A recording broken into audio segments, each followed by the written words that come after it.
네, 오늘은 데살로니가 후서 1장 1절에서 5절 본문으로 그리스도인이 겪는 환난의 문제라는 제목으로 하나님 말씀 나누겠습니다. 오늘부터 데살로니가 후서 이제 들어갑니다. 데살로니가 후서가 쓰이게 된 배경과 목적에 대해서 우리가 먼저 짚고 넘어가야 합니다. 이 데살로니가 교회를 향한 서신은 그 데살로니가 전서와 밀접하게 연관이 되어 있습니다. 데살로니가 전서가 쓰인 시점이 사도 바울이 2차 전도 여행을 거치면서 이제 고린도에 정착하면서 쓴 서신이 바로 데살로니가 전서였습니다. 근데 몇 달 후에 그렇게 데살로니가 전서를 먼저 앞에 있는 서신을 보낸 후에 그리 오래지 않은 몇 달 후에 데살로니가 교회로부터 어떤 소식을 이제 접하게 됩니다. 그래서 데살로니가 교회 안에 몇 가지 좀 혼란스러운 그런 일들이 있다라는 소식을 듣고 거기에 대한 대답으로 대답 차원에서 주는 서신이 바로 데살로니가 후서인 것입니다. 크게 세 가지 정도의 혼란이 있었습니다. 뭐냐면 먼저 재림의 시기에 대한 오해가 그 안에 있었습니다. 교회 안에. 그러니까 주님이 곧 오신다 그러니까 그 가운데 일부 사람들이 주님이 그 곧 오신다라는 표현을 지금 막 이제 임박해가지고 지금 막 이제 며칠이나 몇 달 상간에 그렇게 주님이 갑자기 확 이제 재림하셔가지고 온 세상이 뒤집어질 것처럼 그렇게 교회에 혼란을 주는 사람들이 있었습니다. 그래서 그 문제에 대해서 바로잡고 또 한 가지는 무엇이냐면 그들이 예수를 믿고 나서 심한 박해를 받았습니다. 그래서 그 박해를 받는 이유가 도대체 뭐냐, 그 문제하고 또 하나는 이제 이건 재림의 문제랑 밀접하게 연관되어 있는데 교회 안에 그 재림, 주님이 이제 곧 오신다 그러니까 일은 하지 않고 이제 빈둥거리는 그런 게으른 사람들 문제가 여전히 이렇게 산재하고 있었습니다. 크게 이 세 가지 부류의 문제에 대해서 이제 사도 바울이 이제 신앙적으로 바르게 잡아주기 위해서 쓴 서신이 바로 데살로니가 후서라고 말씀드릴 수가 있습니다. 이것을 보면은 바울이 동일한 주제이지만 이미 데살로니가 전서에서 다 이렇게 일목요연하게 한 번씩 다뤘던 그런 주제들입니다. 그런데 사도 바울이 그 같은 주제이지만 좀 더 다른 각도로 이제 데살로니가 교회에 다시 한번 편지를 써야 했다라는 그 사실이 우리에게 시사하는 것이 있습니다. 그게 무엇이냐면 한 영혼이 서가는 일에, 그리고 교회가 서가는 일에 그런 한 영혼을 세우는 일들이 단순히 어떤 주제에 대해서 단답형으로 끝날 수 없다라는 것을 가르쳐 주는 것입니다. 그러니까 말씀을 배워도 늘 새로운 문제가 유발되게 되어 있습니다. 그래서 여러분, 설교가 중요한 것이 바로 그 이유인 것입니다. 동일한 성서를 기준으로 우리가 같이 신앙생활하고 살아가고 있습니다. 근데 성도들의 삶이 얼마나 쉽게 그 균형을 잃어버리고 이전에 배웠다 할지라도 그 배운 것을 또 배운 것의 그 메시지의 핵심, 중심 원리를 기억하지 못하고 너무 이렇게 그 주변부 메시지에 너무 골똘히 몰두하다 보니까 중심에서 벗어나서 주변부에 너무 지나치게 과도하게 빠져버리는 그러한 일들이 있을 수가 있는 것이죠. 그래서 균형을 자꾸 잃어버려요. 그래서 늘 새로운 문제에 봉착하게 되는 것입니다. 그래서 설교자가 하는 일은 무엇이냐면 성경을 면밀하게 검토하고 하나님께 기도해서 성령님으로부터 영감을 받아서 지금 우리 성도가 당면한 문제를 진단하고 치료해주는 역할을 하는 것이 바로 설교자가 하는 일인 것입니다. 그러니까 여러분, 예전에 설교를 들은 것을 가지고 이미 모든 진리를 다 아는 것처럼 그렇게 착각해서는 안 되는 것입니다. 동일한 교훈이라고 할지라도 지금 여러분에게 필요한 하나님의 뜻이 이 설교를 통해서 다시 선포되고 있는 거예요. 그러니까 예전에 한번 다른 본문이라 할지라도 오늘 선포되는 말씀은 이전이랑 똑같은 상황에서 선포되는 말씀이 아니라 지금 여러분들이 당면하고 있는 특별한 그런 상황 가운데 하나님께서 설교자를 통해서 그 문제를 진단하시고 치료하시는 말씀이기 때문에 늘 하나님의 말씀 앞에 겸허하게 겸손하게 서야 하는 것입니다. 여러분, 오늘 말씀도 꼭 기억하십시오. 오늘 말씀도 여러분들에게 하나님께서 이미 많이 들어본 내용이라 할지라도 여러분들의 새 부대가 되기 원하세요. 여러분들이 할렐루야. 예, 새 부대가 되기를 원하시기 때문에 여러분들 늘 동일한 말씀이라 할지라도 내가 치우친 것이 무엇이 있는지, 잘못 알고 있었는 것이 무엇이었는지 그런 것들을 잘 점검하면서 이 말씀을 생명의 양식으로 받아들이고 그렇게 여러분들 새 부대가 되어지는 축복이 있게 되기를 바랍니다. 자, 2절을 한번 읽어볼까요? 2절 시작. 하나님 아버지와 주 예수 그리스도로부터 은혜와 평강이 너희에게 있을지어다. 네. 자, 이 대목을 통해서 교회의 주권자와 교회의 운영자에 대한 교훈을 우리에게 말씀하고 있습니다. 여러분, 바울이 서신을 시작하면서 항상 인간에 대해서 먼저 이야기하는 것이 아니라 하나님에 대해서 먼저 선포를 한다는 것을 유의해서 보십시오. 신앙이라는 것은 항상 하나님을 먼저 바라봐야 하는 것입니다. 하나님이 우리 신앙의 가장 앞자리에 가야 되는 것이죠. 나를 먼저 바라보게 되면은 자기의가 드러납니다. 그리고 금세 자기의를 의지하게 되면은 금세 신앙의 균형이 깨져버리고 건강하지 않은 신앙으로 그렇게 빠져 들어가고 마는 것입니다. 그러나 구원의 확고한 기둥은 언제나 우리가 하나님으로부터 시작해야 우리의 신앙이 견고해진다는 것을 배우게 되는 것이죠. 구원의 시작점이 하나님입니다. 할렐루야. 구원의 시작과 끝을 맺는 분이 하나님이십니다. 그 신앙의 순서를 우리가 항상 하나님을 바라봄으로 우리의 신앙생활을 해야지 내 자신의 자격이나 이런 것들을 의지하거나 내 자신으로부터 시작하면 안 되는 거예요. 하나님이 나를 향해서 가지고 계신 계획, 하나님께서 나를 통해서 이루고자 하시는 그러한 계획과 또 그것을 이룰 수 있는 능력이 하나님께 있다라는 것을 우리가 먼저 기억하고 우리가 하나님 앞에 순종의 자리로 나아가야 하는 것입니다. 하나님께서 그렇게 주권적으로 교회 안에 역사하시는데 하나님께서 교회를 통치하시는 수단은 언제나 은혜와 평강입니다. 이 은혜와 평강, 이것이 교회가 운영되는 체계거든요. 근데 이것이 은혜와 평강은 어디로부터 말미암는 것인가? 이것이 성령이 역사하신다라는 표지인 것입니다. 은혜와 평강, 교회 안의 은혜와 평강은 성령님이 이 교회 가운데 임재하심으로 말미암아 나누어 주시는 그것이 바로 은혜와 평강인 것입니다.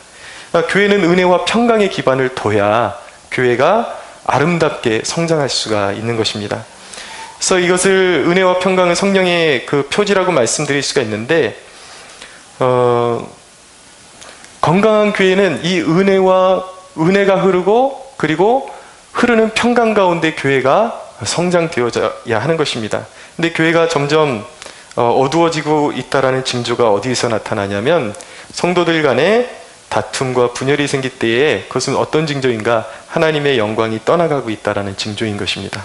하나님은 우리에게 은혜와 평강을 주시는데 거기에 거슬러서 성도들끼리 자꾸 분열이 일어나요. 배후에는 이제 사탄의 역사가 있지만 다툼이 일어나요. 그러면 하나님이 많은 교회들 가운데 그런 교회들이 있습니다.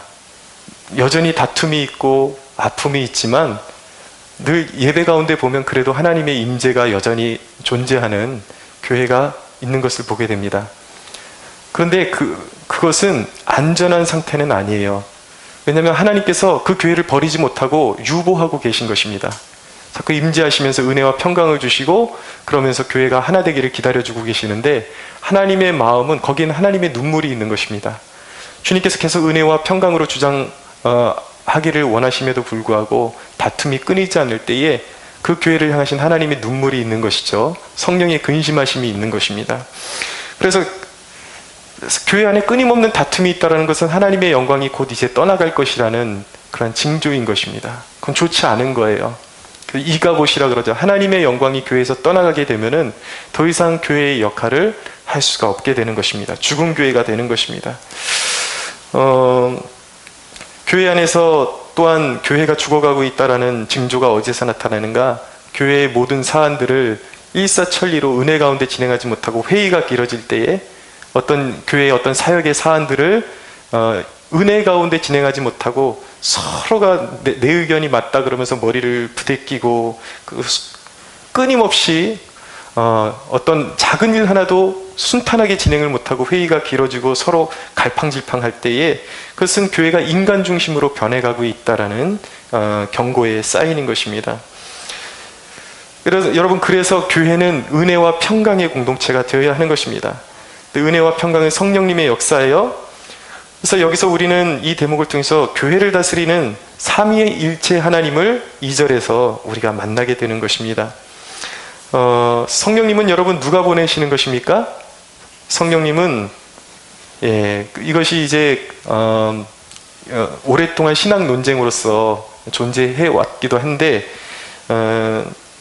성경은 아버지와 아들로부터, 아버지 하나님과 아들 하나님으로부터 성령이 우리에게 오신다라고 그렇게 증거를 하고 있습니다.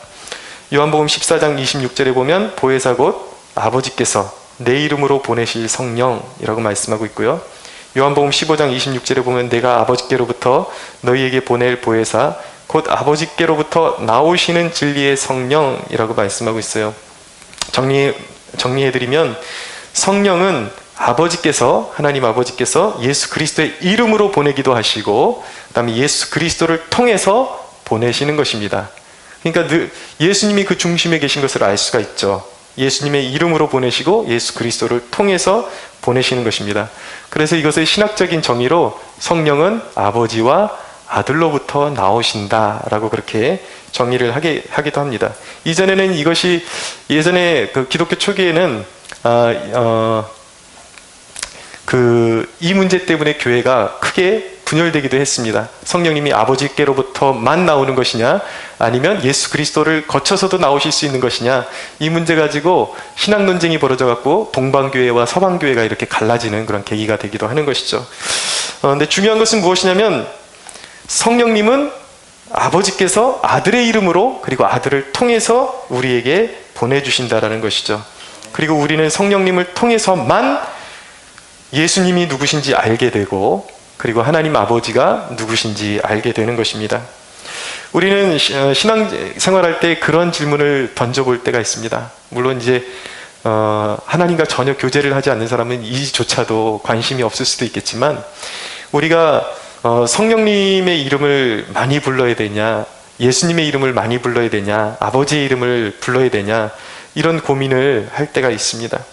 굳이 이 질문에 대해서 조언을 하자면 각 위격의 하나님을 골고루 불러보는 것이 좋습니다. 아버지와 교제를 나누고 성령님과 교제를 나누고 아들 하나님과 교제를 나누고 그렇게 이름을 아버지, 기도하실 때 아버지께 그렇게 간구해 보십시오. 그리고 예수님의 이름을 부르면서 기도해 보십시오. 길거리를 가면서 성령님과 교제해 보십시오. 하나님께서는 우리가 그렇게 각 위격의 하나님과 교제하는 것을 참 기뻐하십니다. 그런데 여러분, 그렇게 각 위격의 하나님을 골고루 불러가면서 교제하는 것도 좋지만 우리가 하나님을 생각할 때 이 삼위일체 하나님을 인간의 개념으로 생각하시면 안 돼요. 내가 예수님의 이름을 많이 부르면 아버지 하나님이 삐지시면 어떻게 하지? 성령님의 이름을 부르면 예수님이 삐지시면 어떻게 하지? 그게 아닙니다. 그건 인간의 관념이고요. 삼위일체라고요. 우리가 성령님 하고 이름을 부를 때에, 그리고 주님, 예수님 하고 이름을 부를 때에, 그리고 하나님이라고 이름을 부를 때에 우리가 그 이름을 부를 때 그 이름에 아버지와 아들과 성령 하나님이 함께 공존하고 계신다라는 사실을 우리가 깨달아야 하는 것입니다. 할렐루야. 그러니까 교회 예배 중에 여기 친히 임재하시는 분은 굳이 우리가 신학적으로 정의하자면 성령 하나님께서 오시는 거예요. 근데 우리가 성령님의 이름을 부르고 성령 안에서 예배하면 그 안에 그리스도의 임재가 같이 있는 것이고 그리고 아버지 하나님께서 그곳에 함께 하시는 것입니다. 이것은 인간의 언어로 설명할 수가 없어요. 그냥 우리가 성령 안에서 삼위일체 하나님과 교제를 나눈다 정도로 이렇게 아시면 되는 겁니다. 여러분, 사람들의 오해 가운데 또 한 가지는 무엇이냐면, 참 이런 그 신앙이 좋은 것 같은데 오해에서 비롯된 그런 질문이 있습니다. 그런 문제가 있습니다. 예를 들어서 설교할 때에 예수 그리스도의 십자가가 전혀 나오지 않으면 잘못된 설교로 그렇게 오해하는 사람들이 있습니다. 제가 불과 얼마 전에 그런 이제 질문을 받았기 때문에,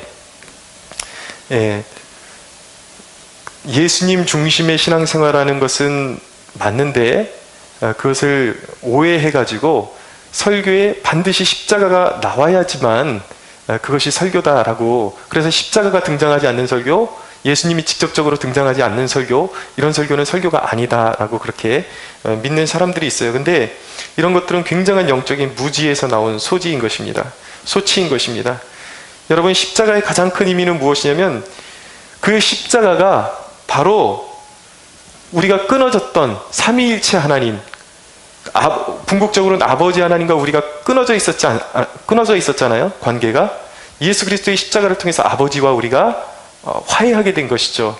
그것을 통해서 우리가 어떤 기쁨으로 들어가게 된 것이냐면, 예수님의 십자가를 통해서 성부, 성자, 성령 하나님, 온전한 하나님과의 교제 속으로 우리가 들어가게 된 것입니다. 할렐루야. 예, 무슨 얘기인지 아시겠습니까? 하나님과 우리가 관계가 완전히 끊어져 있었는데, 삼위일체 하나님과 예수 그리스도께서 그 대속사역으로 말미암아 우리의 그런 이음 다리가 되어 주셔서 우리가 삼위일체 하나님의 품속으로 들어갈 수 있게 되었다라는 것입니다. 그러니까 하나님과의 끊어졌던 관계를 회복시켜 놓으신 것이 십자가라고요. 그러므로 우리가, 여러분, 하나님이라는 표현을 쓸 때에는 특별히 유대인의 경우엔 다르죠. 그러나 우리 그리스도인들이, 이미 예수 믿은 사람들이 하나님이라고 고백했을 때 그 하나님이라는 표현 안에는 이미 예수 그리스도의 십자가의 사랑이 그 안에 포함되어 있는 것입니다. 왜냐하면 십자가가 아니면 우리가 하나님을 하나님이라고 부를 수가 없어요. 아버지를 아버지라고 부를 수가 없습니다. 성령님과 교제할 수가 없는 것입니다. 우리가 하나님 감사합니다, 하나님 이곳에 좌정해 주심을 감사합니다라고 표현할 때 이미 예수 그리스도의 십자가가 이루신 그 은혜에 우리가 참여하고 있음을 고백한다는 것을 기억해야 하는 것입니다. 그러니까 십자가의 중심성은 맞아요. 교회에, 설교에, 그리고 메시지에, 모든 우리 신앙에 십자가가 중심에 있어야 하는 것은 맞습니다. 그것은 틀린 것은 아니에요. 그러나 여러분, 우리는 십자가를 통해서 온전하신 삼위일체 하나님과 완전히 그 관계가 회복된 사람들이라고요. 그러면 우리의 설교에서 예수님만 설교되어야 하는 것이 아니라 우리와 관계가 회복된 아버지 하나님이 어떤 분인지 아버지에 대해서도 말해야 하는 것입니다.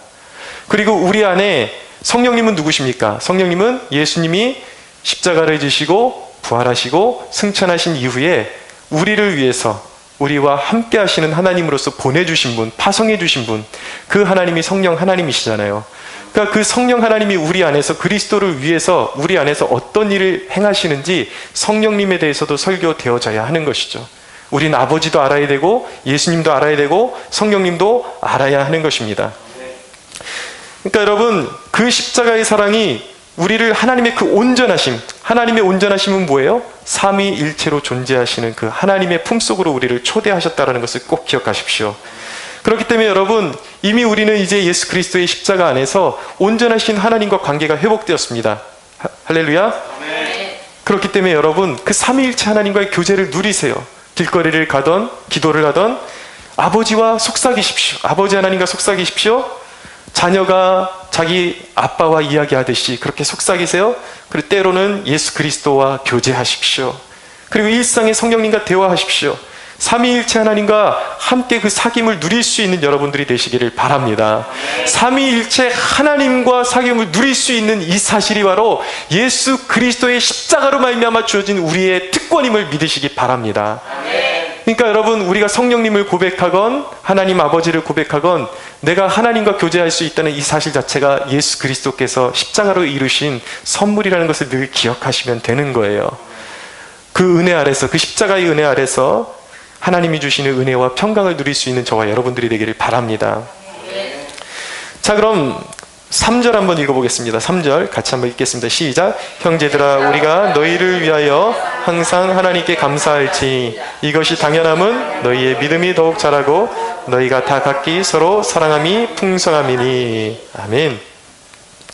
자, 하나님께서 성령님께서 우리에게 임해 주셔서, 그러니까 아버지께서 예수 그리스도를 통해서 성령을 우리 교회에 부어주시는데, 파송하시는데 성령님이 은혜와 평강을 우리에게 주신다고 말씀드렸습니다.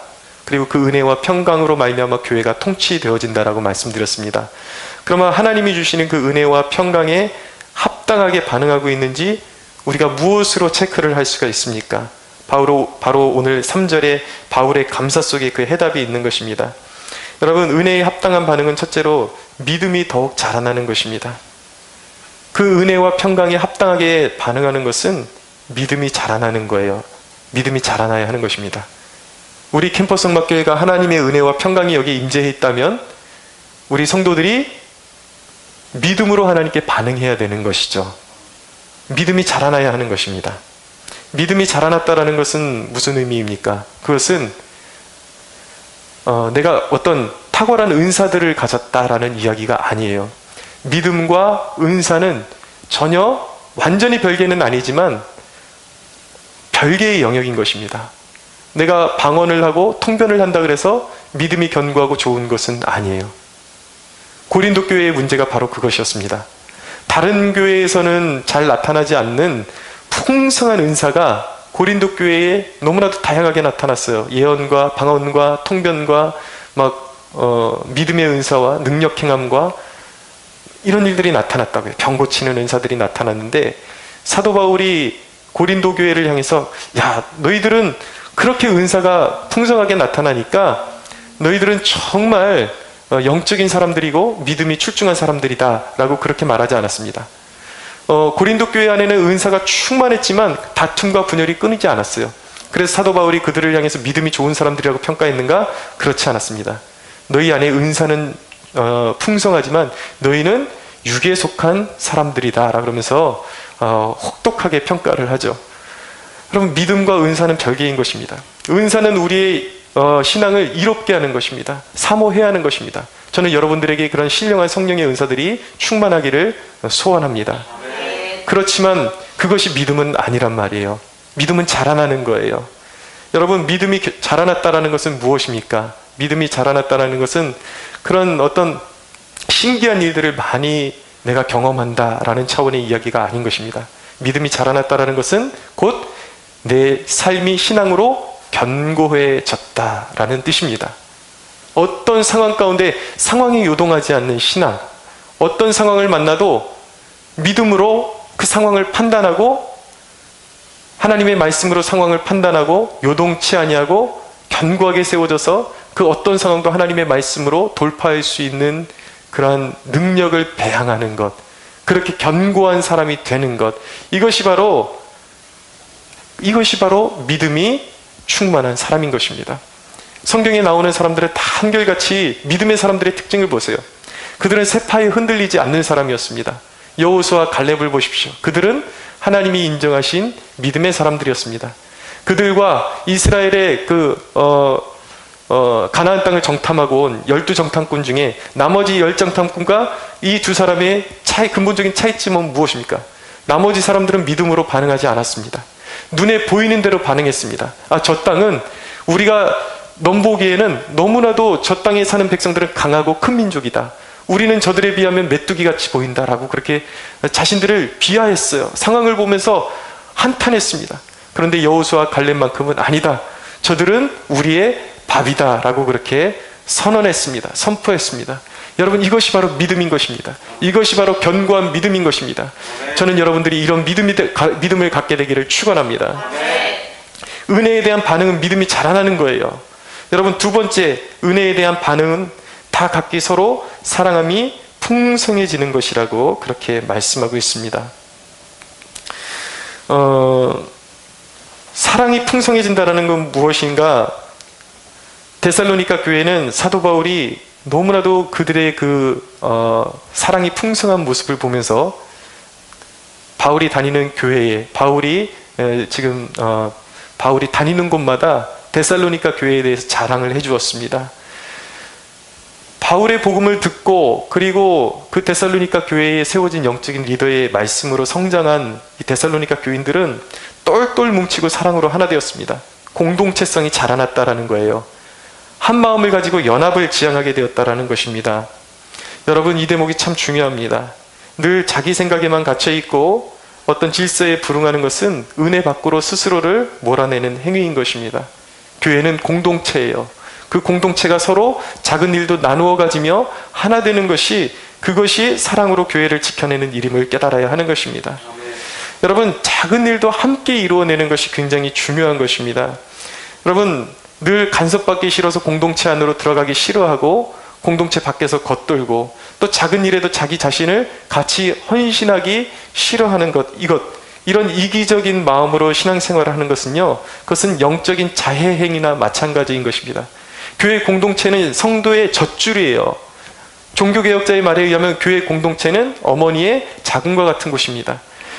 같이 성도가 하나 되고 작은 일도 서로 나누어 하면서 그곳에서 서로 배양되고 연합되고 하나님의 역사를 그곳에서 경험하게 되고 그것을 통해서 보호받게 되고, 그렇게 성도는 자라나는 것입니다. 여러분, 이렇게 다녀보면 교회들마다 고민이 있다는 것을 알게 됩니다. 교회들마다 고민이 무엇이냐면, 많은 성도들이 섬기지 못하는 성도들이 너무 많다라는 거예요. 뭐냐면 예배 드릴 때는, 기도할 때는 너무나도 뜨겁게 기도하고 어떻게 보면 겉으로 보기에는 믿음이 좋은 것 같은데 교회에서 작은 일 하나도 손가락 하나 까딱하지 않으려고 하는, 결국은 찬양할 때만 크게 부르고 기도할 때만 열광적으로 반응하고 교회에 어떤 필요가 있어서 소집하거나 어떤 작은 일에 손 하나 까딱하지 않는 그런 모습 때문에, 그런 이질적인 모습 때문에 목회자들이 참 많이 그런 고민하는 것들을 보게 됩니다. 그래서 이 말씀을 준비하면서 저는 그런 생각을 하게 되었습니다. 우리 교회는 작을 때부터 이런 성도들이 함께 연합하고 헌신하는 훈련을 좀 시켜야 되겠다, 그런 결단을 하게 되었습니다. 그래서 작은 일도 함께 동참하는 모드로 우리가 이렇게 전환해야겠다라는 그런 결단을 하게 되었습니다. 그래서 여러분, 우리 성도들이 작은 일부터 교회를 섬겨야 할 줄로 믿습니다. 교회에 많은 사람들이 직분 받아가지고 그 직분을 어떤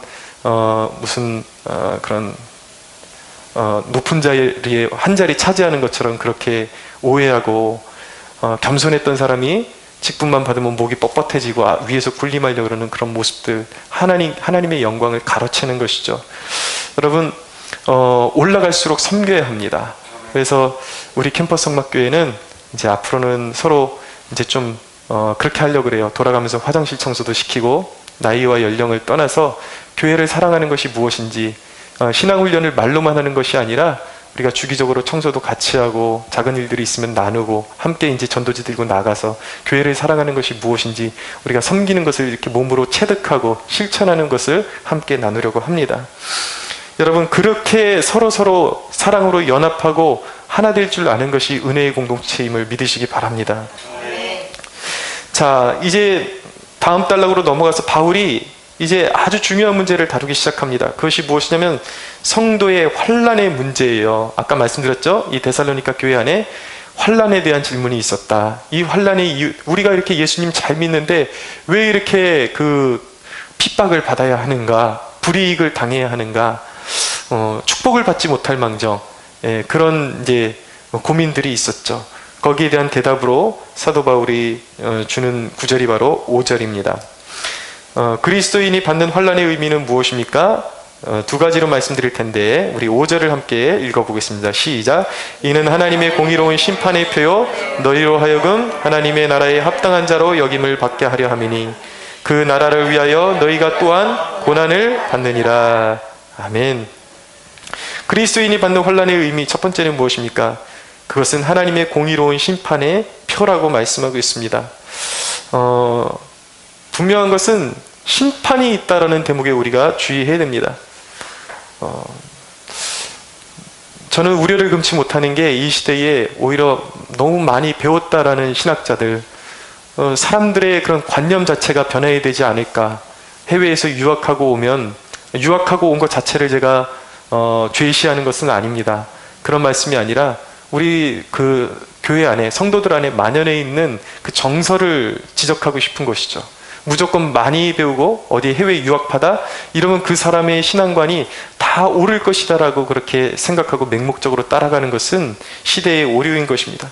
이 시대에 오히려 이 기독교 매체를 통해서 신앙을 소개하는 신학자들, 이런 교수들, 이런 분들이 나와서 신앙에 대해서 이야기하는 거 보면 참으로 우려가 될 때가 참 많습니다.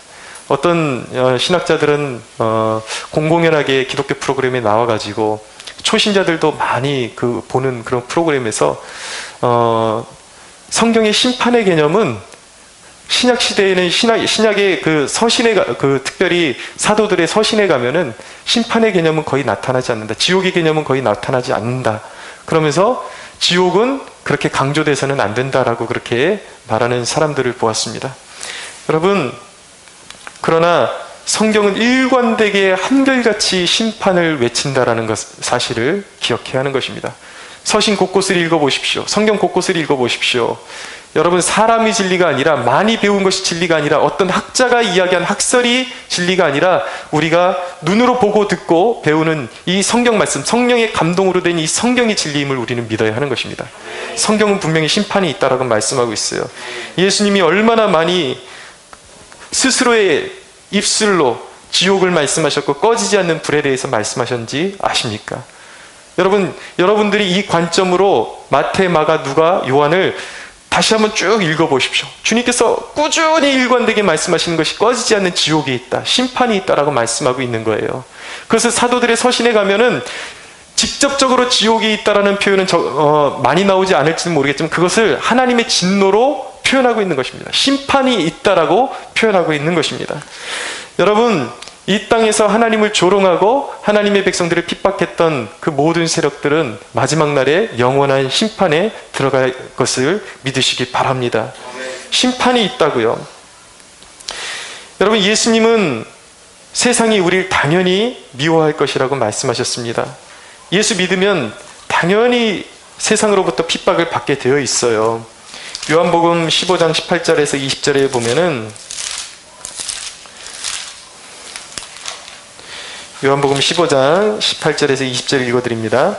세상이 너희를 미워하면 너희보다 먼저 나를 미워한 줄을 알라. 너희가 세상에 속하였으면 세상이 자기 것을 사랑할 것이나 너희는 세상에 속한 자가 아니여 도리어 내가 너희를 세상에서 택하였기 때문에 세상이 너희를 미워하느니라. 내가 너희에게 종이 주인보다 더 크지 못하다 한 말을 기억하라. 사람들이 나를 박해하였은즉 너희도 박해할 것이다 라고 말씀합니다. 요한복음 16장 33절에 보면 이것을 너희에게 이르는 것은 너희로 내 안에서 평안을 누리게 하려 함이라. 세상에서는 너희가 환난을 당하나 담대하라. 내가 세상을 이겼노라. 할렐루야. 여러분, 초대교회 성도들은 그 신앙 때문에 재산을 몰수당하기도 했습니다. 사회로부터 불이익을 당하기도 했습니다. 또 형장의 그런 이슬로 사라지기도 했습니다. 그러나 그럼에도 불구하고 죽음까지도 그들의 신앙을 꺾을 수가 없었습니다. 왜입니까? 그리스도인들이 믿는 것은 하늘의 영광이지 이 땅의 영광이 아니기 때문이에요. 그래서 모든 것을 빼앗겨도 그들은 믿음을 굳건하게 지킬 수 있었던 것입니다. 그들의 신실한 믿음이 세상으로부터 그런 박해를 유발시켰던 것입니다. 여러분, 하나님을 잘 믿는 모든 하나님의 자녀들에게는 핍박이 있음을 깨달으십시오. 어떤 형태로든 핍박이 있습니다. 그런데 그 핍박의 배후에는 사탄이 있습니다. 핍박은 여러분이 하나님께 속해 있다라는 증거인 것입니다. 왜 그리스도인들에게 핍박을 주는가? 고난이 허락되는가? 그 하나님의 그 예수 그리스도의 부활에 하게끔 하시기 위해서, 하나님 나라의 영광으로 들어가기 위해서 반드시 고난을 거쳐야 한다라고 말씀하고 있는 것입니다. 반드시 우리에게 고난이 필요해요. 여러분, 십자가를 사랑하고 예수 그리스도를 따르면 세상이 우리를 박해하게 되어 있어요. 그러나 그것은 영광스러운 표지인 것입니다. 우리가 그 나라에 속해 있기 때문에 받는 고난이라는 것이죠. 여러분에게는 이런 고난이 있습니까? 여러분, 그 이름을 받는 고난은 영광스러운 표징입니다. 그런데 오늘날 우리 시대에는 예수의 이름으로 말미암아 받는 이 영광스러운 표징이 점점 사라지고 있어요. 왜입니까? 사람들의 사는 모습이 세상과 똑같아지고 있기 때문이에요. 이전에는 참 그런 간증 많이 들었습니다. 청년들이 이제 정말 말씀을 잘 배우고 신앙이 잘 성장해서 군대에 가게 돼요.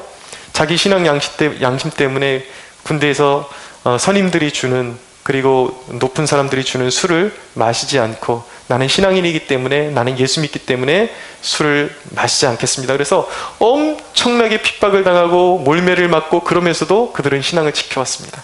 근데 그런 간증들의, 여러분, 그 끝에 항상 그 간증의 그 특징은 무엇인지 아십니까?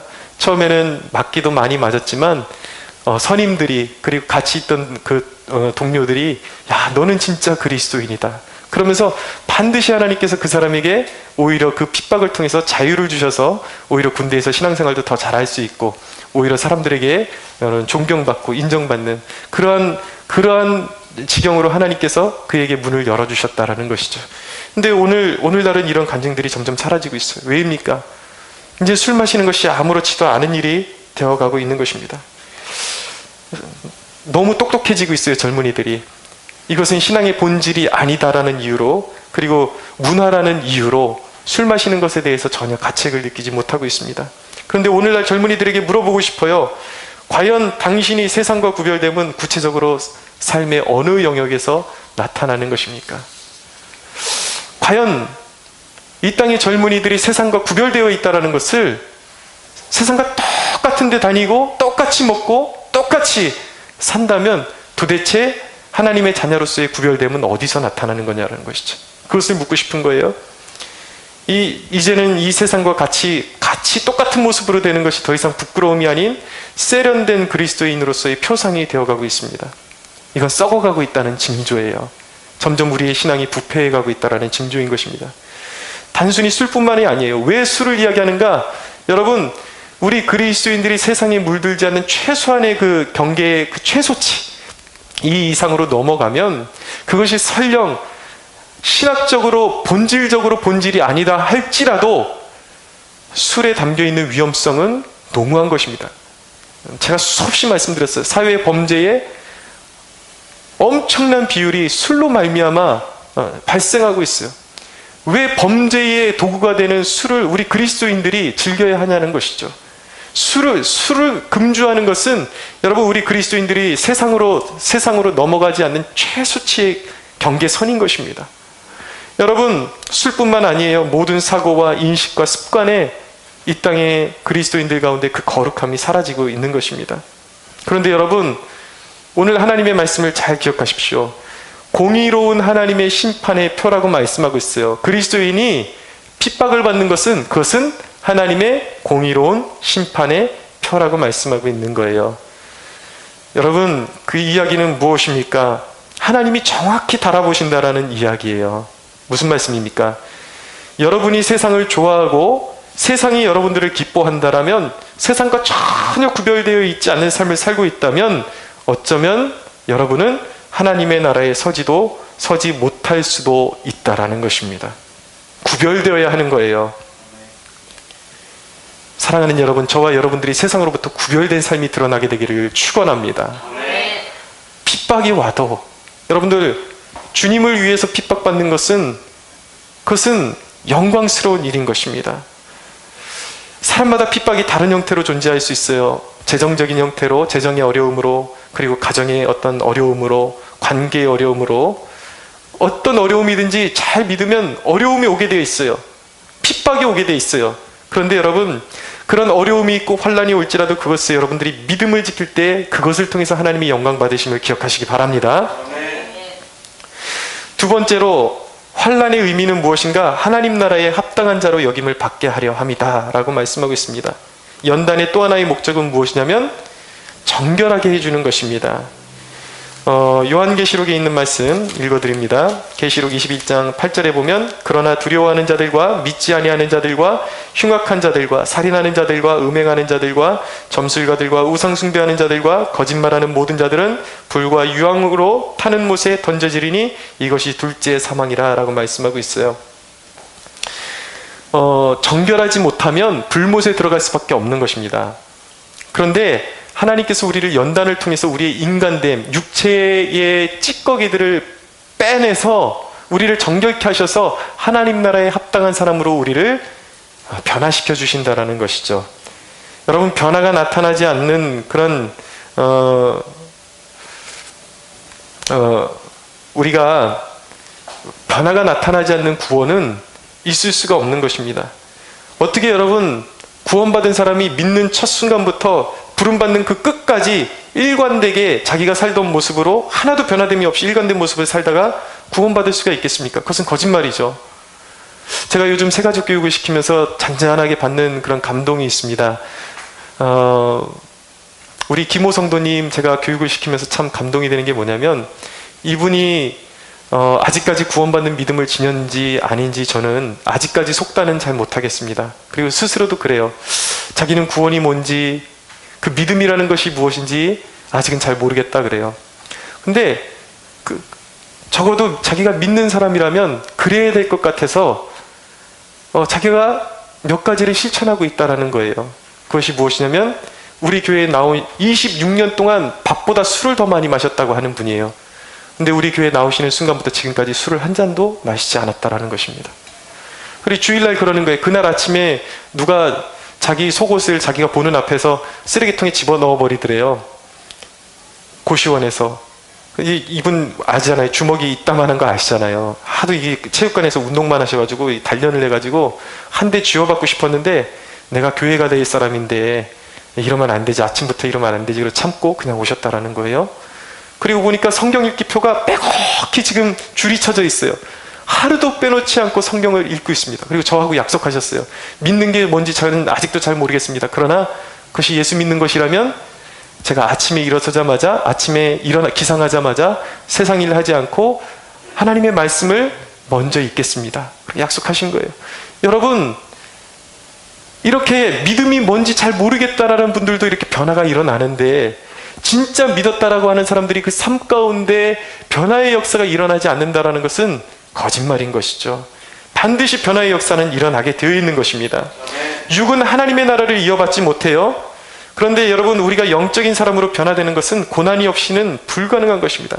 우리가 잘 깨지지 않으니까 하나님께서 역경을 허락해 주시는 거예요. 고난은 우리의 성분을 증명해 주는 것입니다. 택함받은 백성은 고난을 통해서 더욱더 부드러운 마음을 갖게 되는 것입니다. 고삐 뿔린 망아지처럼 그렇게 살았던 사람이 고난을 통해서 순종의 사람이 되는 것입니다. 여러분, 햇빛에 햇빛을 진흙에다가 비추고 얼음에다 비추면 똑같은 햇빛이 비치는데 반응이 틀립니다. 진흙에다가 햇빛이 비춰지면은 더 굳어집니다. 근데 얼음에 햇빛이 비춰지면 얼음은 녹아지죠. 하나님의 마찬가지로 하나님의 택함 받은 백성이라면 고난이 올 때 더욱더 하나님 앞에 순종하는 마음이 생겨야 하는 것입니다. 할렐루야. 크리스토퍼 더들리라는 자폐아이가 있습니다. 엄마가 코카인, 이 마약 중독으로 아이를 낳아가지고 아이가 자폐아로 태어났어요. 근데 이 아이가 찬양을 한 가지 부르는데 정말 그 찬양을 듣고 있으면 전율이 막 이렇게 흐르는 것을 느끼게 됩니다. 오늘 좀 시간이 흘렀는데 그래도 그 영상 좀 같이 한번 보고 말씀을 정리하고 싶습니다. 이 아이가 내 맘의 눈을 열어 주 보게 하소서, 아까 그 찬양 있잖아요. 내 맘의 눈을 여소서, 이 찬양을 하는데 너무 신금을 울리고 감동이 많이 됩니다. 이 힘이 도대체 어디서 나오는 것일까? 한번 좀 우리가 같이 봤으면 좋겠습니다.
박수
한번 할게요.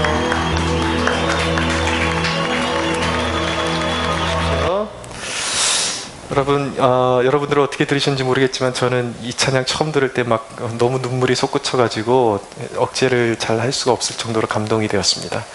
눈이 안 보이고 이렇게 지팡이 짚고 다니는 아이거든요. 자폐하고. 근데 이 아이가 가는 곳마다 그렇게 성령님께서 임재해 주시고 많은 사람들이 감동을 받고 도전을 받습니다. 어떻게 저 아이가 가는 곳마다 그런 감동이 있을까요? 자폐아로 태어났기 때문에 전심으로 그 찬양이 전심으로 하나님께 울려 퍼지기 때문에 하나님께서 저 아이와 함께 하시는 것이라고 저는 믿습니다. 여러분, 우리에게 왜 고통을 주시는가? 우리가 그 고통이 아니면 우리는 자꾸 땅을 바라봐요. 땅에 머물러 있으려고 그래요. 근데 우리에게 고통이 오면 비로소 택함받은 백성들은 영원한 것을 이제 바라보게 됩니다. 그래서 그 부족을 통해서 하나님께서 우리에게 영원을 주시기 위해서 그 부족함을 주시는 것입니다. 할렐루야. 여러분, 사람들이 모든 것을 갖추었을 때는 하나님을 향한 그런 전심이 나오지 않습니다. 저런 전심이 나오지를 않아요. 그래서 우리에게 하나를 잃게 하시는 거예요. 영생을 주시기 위해서 하나님이 그렇게 하시는 것입니다. 여러분, 팔이 없어도 괜찮습니다. 여러분, 우리에게 뭔가 하나님이 없다라는 것은 무슨 말씀, 어떤 말씀이냐면 내가 너의 팔이 되어줄게 라고 말씀하시는 거예요. 팔이 있었다라면 자기가 잘난 줄 알고 살아갔을 사람들이 팔이 없음으로 말미암아 하나님 내 팔이 되어주십시오 라고 부르짖는 순간 영원한 생명이 그에게 임하는 것입니다. 할렐루야. 사랑하는 여러분, 역경 중에 있습니까? 더욱더 하나님을 추구하십시오. 어정쩡하게 세상 가운데 서 있지 말고 하나님만이 나의 전부가 되어달라고, 하나님의 능력으로 살아가게 해달라고 하나님을 전심으로 추구하는 하나님의 백성들이 되기를 간절히 소원합니다. 사랑하는 여러분, 하나님이 여러분들의 전부가 되어주기를 원하십니다.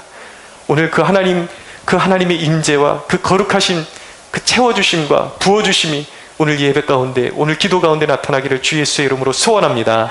우리 하나님께 영광의 박수 올려드리겠습니다.